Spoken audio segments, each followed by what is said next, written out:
People don't realise the labyrinth of Victorian tunnels that are beneath their feet. You know, when you think of the thousands of people that come through this station every day, and they don't realise there's miles and miles of tunnels under here. But there is a need for the tunnels, or there was a need for them, in the trains when they brought produce, be it grain or any other produce up from London, or lots of stuff was transported from France and further afield. There was sluice gates on the platform themselves.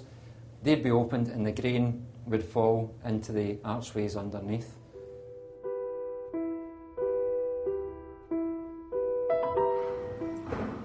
Down here is the old boiler room in the station, which today is used for many of the shop outlets up the stairs to be used as stores. This is the old boiler room of the station. Now, when we look at the ceilings in here, in those days, in the 1800s, they never had the same cement sealants as we have today. Now, an ingenious way of building this sweeped arch was devised, that wooden dioceses were built, which were shaped like this. The bricks were put in the top. The wooden dioceses were hoisted into place, held where they were until they solidified, taken away, and that gave us the shape that we have. It was ingenious.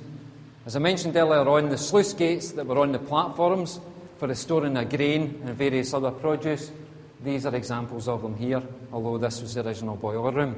We can understand how high the infant mortality rate was in Scotland at the time, given that the grain would fall into areas like this.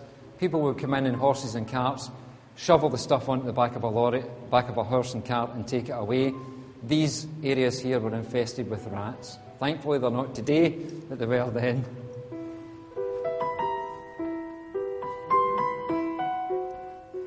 This corner here of the old boiler house has quite a morbid importance.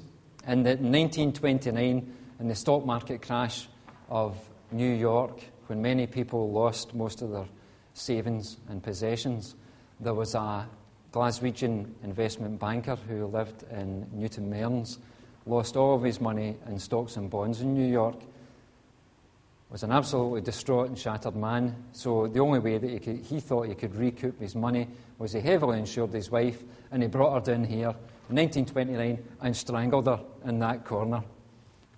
But, as the old adage says, crime doesn't pay, because he was executed in Barlinnie prison in Glasgow for that.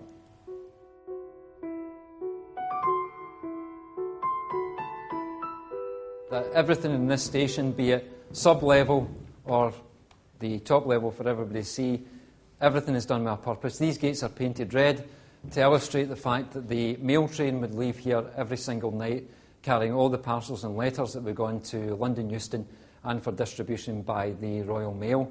That's why we have the gate on here. The gate was on because sacks of money and other precious items would be transported overnight on the mail train. The most famous one being in 1962, where Ronnie Biggs and the great train robbers stopped the train. This area holds specific significance and resonance in Glasgow, and that when the tragic loss of life during the First World War, this is an illustration of how cheap life was in Glasgow and in Europe as a whole, given the killing fields of the First World War. That the bodies of the men were actually brought in here and left in piles and stretchers for their loved ones and for funeral undertakers to come and get them.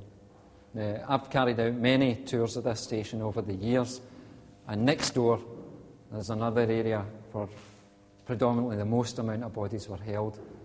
And strangely enough, when I take people down here, I don't know why, I don't know what the explanation is, but it's a very warm, rarefied atmosphere in here, as you can see.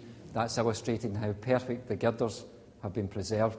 When you go in next door, it's freezing cold, and I don't know the reason for that.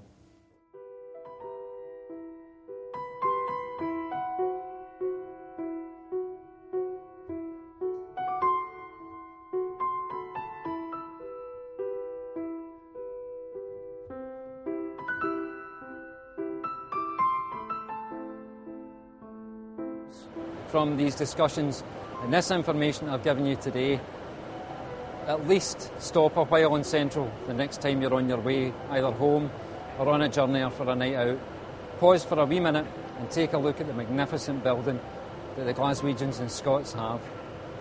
It's definitely worth it.